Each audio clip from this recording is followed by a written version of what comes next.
It's Tuesday the 17th of March from the MEN newsroom. This is Channel M's Lunchtime News and these are today's headlines. Too many people and not enough jobs. 19 are chasing every vacancy in some parts of Manchester. I believe it. I've been around all the agencies in town as well. It's the same there. Same everywhere. Also coming up, turning into a ghost town, almost a third of shops are now standing empty in Rochdale. It's getting like a ghost town. And people are going elsewhere to buy stuff. Plus, Learning in the Dark, the school that switched the lights off to help children learn about saving energy. Sometimes we might take electricity for granted, so we're seeing how it is for other people in life. Good afternoon. Our top story, the gap between those looking for work and the number of jobs available has been revealed. Here in Greater Manchester, 12 people are chasing each vacancy, but in several areas that figure's even higher. Oldham has 19. The TUC has put out the statistics. It's horrendous. There aren't any jobs, and the few jobs that are knocking around are all at a national minimum rate, or in many cases below. The government are spending more time advertising against benefit fraud than putting money into creating jobs. They're also talking about putting money into training. There's nothing wrong with training, but what we need is, in my view, money spent on public transport, money spent on homes, on houses, on roads, etc., public building, where skilled workers can go. But we've put so much money in bailing the banks out, there doesn't seem to be any money left. The greed is just unbelievable. And I just can't understand how a government stand by this. In America, Obama has said quite clearly EIG shouldn't be giving out the bonuses. He's going to take action to prevent these bonuses being paid. Why can't we do the same? Well, with so many redundancies being announced, these statistics show the pressure that families are currently under. With more on this, here's Beverly Walkton. No jobs at all. No jobs. There are no jobs for you at all? Nah, no jobs for me at all. Even when you get one, that means about 50 people in the same, because I do mechanics. This is just one job centre that's getting busier by the day. Only this week, the Chamber of Commerce warned us that there'll be 3.2 million of us unemployed by 2010. And now new figures from the TUC that estimate that there's 10 of us going for every one job advertised. Well, it's a grim reality that's being felt here this morning. I believe it. I can believe it. I've been around all the agencies in town as well. It's the same there. Same everywhere. What sort of work are you looking for? I'm a construction. And it's hard at the moment to find work in that industry? Yeah, very hard. They're all taken. It's like you say, there's about 3 or 4 people went for the same job I went for yesterday. Just general labouring. How does that make you feel? It doesn't make you feel good about yourself, but you just got to get on with it. Just keep looking. So determined was unemployed Jason Fruin. He advertised his skills on the M60. He's now been offered a job as a trainee manager at a company in Trafford Park, but not everyone is so lucky. First time I've been in the job centres and stuff. I mean, I've not been out of work since I was 16, but it's also the case that, everyone wants experience.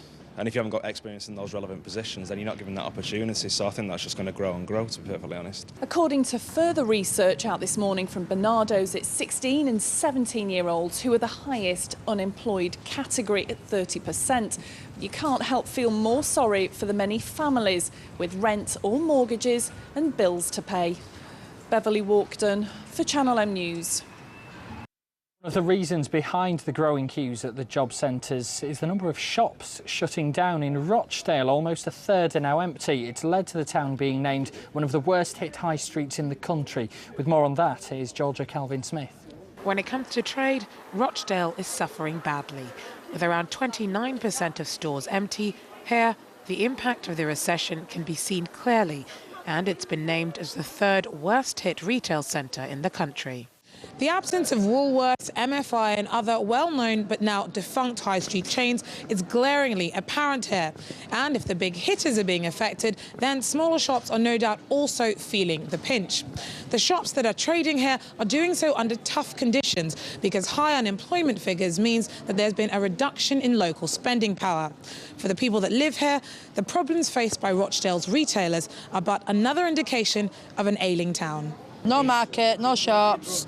Everything's just gone. Shutting down. Principal's shut down, Streetwise shut down. Half of all the good top name shops are all shutting down. Half the pubs in Rochdale are shutting down, so it's getting like a ghost town. And people are going elsewhere to buy stuff. In the current climate, retailing is generally being caught between falling sales and rising costs. But conditions in Rochdale seem to be particularly bad. It's a mixture of a lot of factors all coming together at once, unfortunately, like the perfect storm, if you like. Things like Woolworths call centre closing. So you've got 500 people who aren't spending in Rochdale town centre. You've got potentially higher rates, other overheads going up. If all those come together at the same point when people are actually having less to spend or simply aren't spending, they're going to struggle. Local councillors have called for people to support their local shops or risk losing even more of them.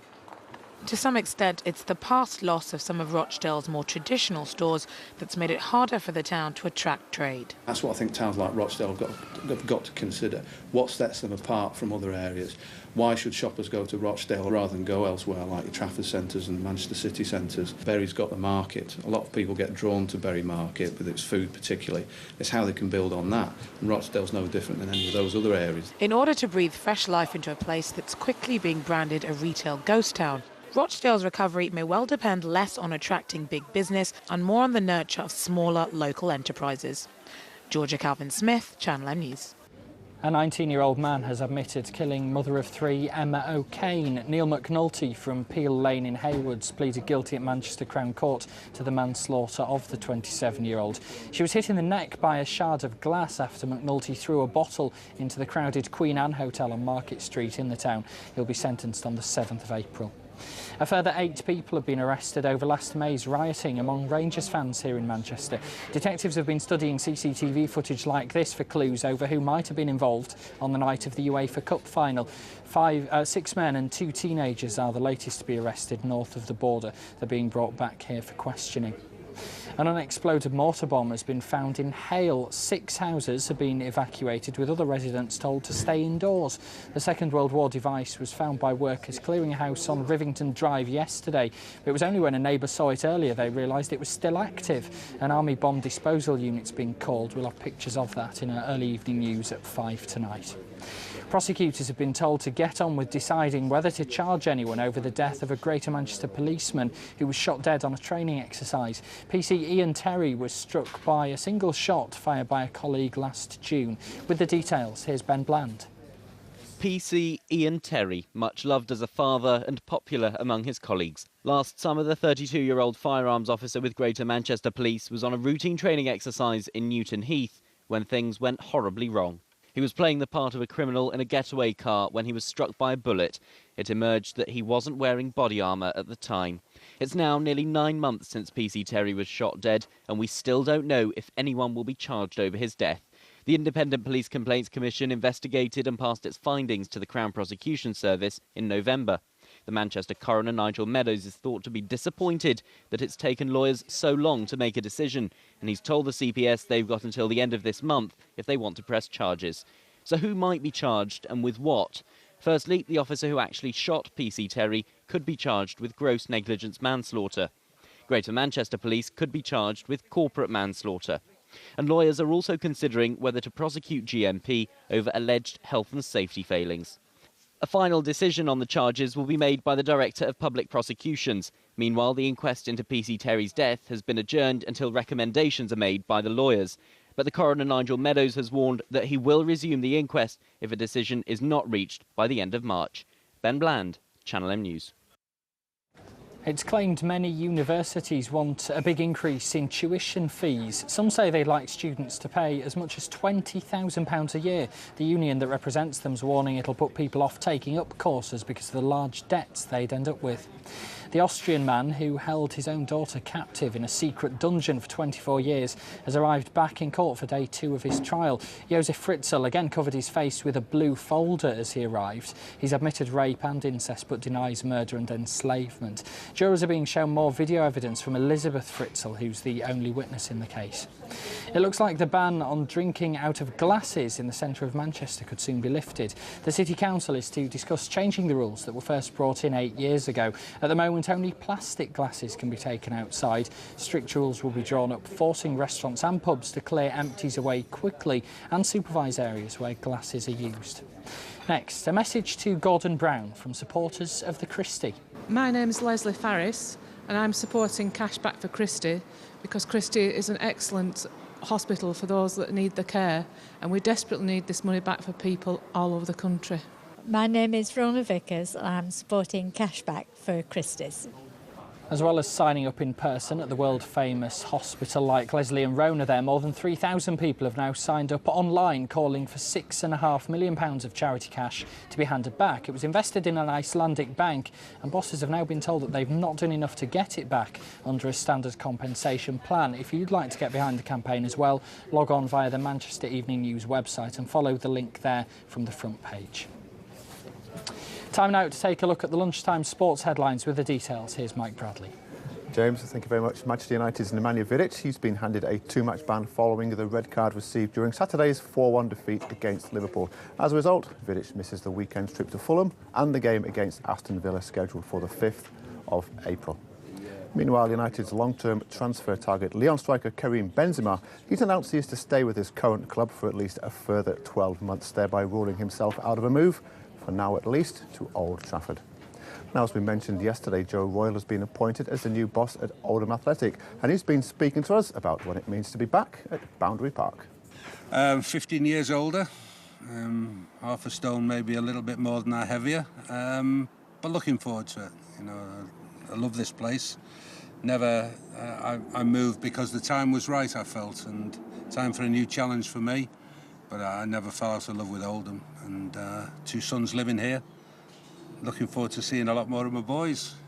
I wouldn't have come here, I've got to tell you, if it was a mid-table battle, there would have been no points in it. At my stage of my career, you know, I'm 59, nearly 60, there would be no point in me going to just see time out. So I've come here because there's a chance of that. You know, that carrot of Wembley is marvellous. Now, Sale Sharks have seen their league form take a turn for the worse over recent weeks. And following their 38-3 defeat at the hands of Northampton Saints, we got the thoughts of club captain Juan Martín Fernández-Lobbe, a man who has been linked with a move away from the club at the end of the season.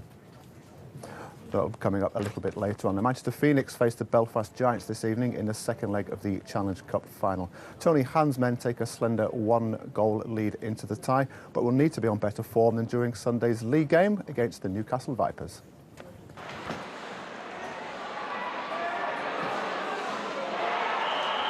It is disappointing. Obviously, we've been on a little bit of a roll, and we wanted to get back on a roll after what happened in Cardiff. Things just didn't work out well in the first period. Maybe we had a little bit of a lax game last night against Basingstoke. Came out lax starting today. They took advantage, and I think we really pulled together at the end of the game. We do have a short lineup with myself out and Carl sick right now, so that puts a little bit of strain on the players. We want to make sure we're not too strained and too exerted before our big match on Tuesday, so that could have been on the back of the guys' minds as well. But you know what? We just got to take the positives and realize we came back hard, we worked hard. Everyone's going to be healthy come Tuesday, and that's the game we want to win. That's the important game. Just hoping things go well for that. We're excited about playing in Belfast on St. Paddy's Day. We got a lot of supporters coming over. It's going to be a really, really exciting atmosphere. We're hoping we can just keep what we've been doing against Belfast as of late and hopefully bring home that cup. I'm glad to say we now can hear from Sale captain Juan Martín Fernández-Lobbe. For us, we really wanted to win because we want to stay in the top 4 and play for a semi-final. That's why we needed to win. Leicester win yesterday, so the pressure was on. Gloucester is 5 points adrift, but they give us a good lesson of rugby. A lot of the fans are hoping you're not learning French as well. Is there any more news on that, or is it just a waiting game now? I'm just waiting and see. It's not in my hands. Stockport County's Peter Thompson has returned to light training. That's following treatment for a collapsed lung, which has sidelined him for the past 6 weeks. Stalybridge Celtic and Droylsden drew 1-1 last night in the Blue Square North. Richard Myler and Ian Sibbett could return for the Salford City Reds against Wigan on Friday night. And finally, it has emerged this morning United's Thomas Cusack is a transfer target for Zenit St Petersburg. Well, that's it from me for now, but Sam Goodman will have the latest sports headlines with you this afternoon from 5 o'clock.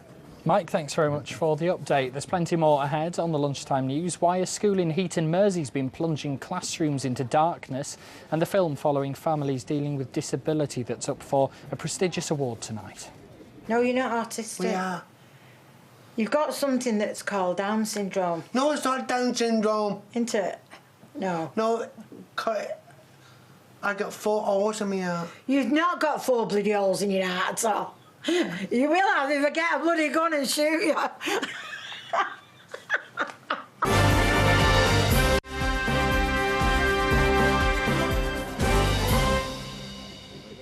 You're watching Tuesday's Lunchtime News. Don't forget, if you go online, you can always see this programme again and any of our other reports at channelm.co.uk. Lots on there right now, including why hair salons and supermarkets are being targeted in a new anti-terror campaign, and the family lucky to escape with their lives after a gas explosion. That's at channelm.co.uk. Pupils at one school here in Greater Manchester have had a lesson in saving energy the hard way. The students at St John's in Heaton Mersey have been shown exactly how much they use by seeing what it's like without using any. Good job it's a nice day, because inside St John's there's strictly no heating. In fact, there's no gas or electricity either, and even the use of water's being restricted. Well, I've come to meet Class 6N, but it's a bit dark in here. There you are. OK, Sophie, tell us a bit about why you're working in the dark today. Well, we're saving electricity and we're not putting as much CO2 into the world as we normally are. Sometimes we might take electricity for granted, so we're seeing how it is for other people in life. You've got to conserve your resources, otherwise we'll end up running out of fuel and the entire world will come to a standstill. And when the day ends, gas and electricity readings will be taken and compared to a normal day at school. How much does your class usually use computers, Rahul? A lot, and you won't believe how much energy we waste each day with computers. Because we're not having them, so it's going to make us think about how much we really use things like computers. Of course, no electricity also means no hot dinners, and even going to the toilet is completely different. Right, I'm just going to hand it to the toilet, girls. Is that OK? It's no energy day! You're not allowed to do the light on! What? I'm not allowed to switch the light on? No! Oh, well, what's this here? A toilet tally? Kayla, I don't even know what a toilet tally is. What is it? You have to sign it when you've gone to the toilet and, how much energy you've got. How much energy you've used. And there are some bowls in the sink for when you wash your hands. Why is that? You turn this water on and then turn it off and then you put it in there so Miss knows how much. Yeah, you wash your hands from this and you put it in here so Miss can measure how much water we use all day. So, lessons on saving the environment, saving money, and awareness of how lucky we are to have accessible energy. But my favourite lesson definitely came from Maya and Sophia, who conserved their energy by getting Nathaniel to give them a lift round the playground. Nina Warhurst, Channel M News. This news reaching us while we've been on air. A career criminal has been jailed indefinitely for his part in the theft of £1.7 million of Lowry paintings from a house in Cheshire. Casey Miller from Denton held a knife to the throat of art dealer Ivan Ed and threatened to stab and kill his wife and 2-year-old daughter. He'll only be able to apply for parole after 5 years and 1 month. Debenhams is to create 1,200 new jobs by the end of next year by opening 8 new stores, including one in Bury. There'll be both full and part-time vacancies. The announcement's been made as bosses report a 3.6% fall in sales, though profits are still expected to beat last year. A film made by students at Salford University could win a prestigious Royal Television Society award later. The documentary, called Carefree, is produced by Angela Byrne. about Talbot House, which is a support group in North Manchester for parents who've got a son or a daughter with learning disabilities. They can go, they can meet other parents, get, you know, love and support from people who know what they're going through because they're in a similar boat themselves. Jeff and his mum in this clip, Bernie. Now, Bernie set up Talbot House 30 years ago, just after Jeffrey was born, because she saw that there was a need for parents who've got, you know, kids with disabilities. So she set it up. In this clip, they're chatting on the sofa, and it's actually the first time that they ever talked about his disability. When he was being born in the ward, right, everyone went, ah. Do you know why? Do you think you've got Down syndrome? No. No. What have you got? Cow rabies. You've not got cow rabies, because there's no such thing. Right. Do you think Jason's got Down syndrome? No. Do you think James has? No. Who do you think's got Down syndrome? Me and James have got autistic. Autistic? Yeah. You mean autistic? Yeah. No, you're not autistic. We are. You've got something that's called Down syndrome. No, it's not Down syndrome. Isn't it? No. No, I got 4 holes in my heart. You've not got 4 bloody holes in your heart at all. You will have if I get a bloody gun and shoot you. Well, Angela, who produced that film, is one of our colleagues here at Channel M, and we all wish her all the best in those awards tonight. Now, expect to see more than 1 or 2 people in large green hats drinking the black stuff and waving shamrocks around later. All sorts of celebrations for St Patrick's Day are planned. We've been finding out why people around here enjoy marking the day so much. Well, they were dressed up in green and all these curly wigs and everything. Oh, yeah, Luke is only going to have a good day. Well, we have a dance, sing, have a drink. All drinking and probably big parties and stuff like that, music, probably dancing, you know. I think it's quite varied in what they do. It's the religion in it as well. So, I mean, a lot of the Irish are Catholics, aren't they? Devout Catholics, so there you go. It's just having a laugh and relaxing, isn't it? Where I don't know why we can't celebrate St George's Day. Yeah, I think it's good to celebrate, yeah. It's like celebrating your own heritage as well, so I think it's good. We'll have more on those celebrations in our early evening news from 5 tonight, when we'll also be finding out how to pull the perfect pint, complete with, of course, a shamrock. If you are heading out and want to know what the weather's got in store, here's Michelle Eagleton.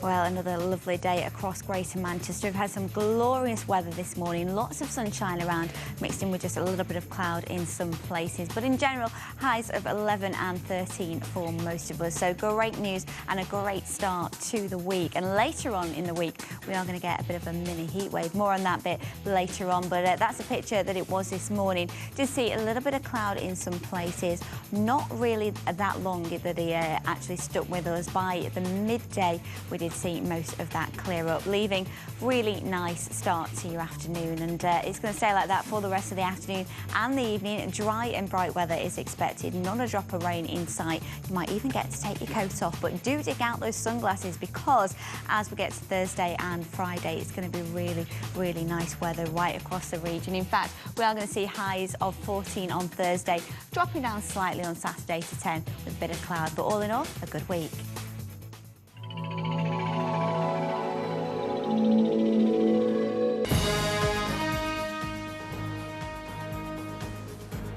This is Channel M, our top stories. Figures show 12 people are chasing every job advertised here in Greater Manchester. In some areas, the figure's higher still. In Oldham, it's 19.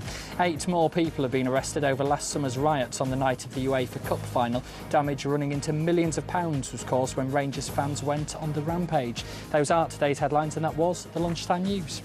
We'll have more on all those stories in our early evening news with Andy Crane from 5 tonight. But from me and the rest of the Lunchtime team, have a good afternoon. Bye-bye for now.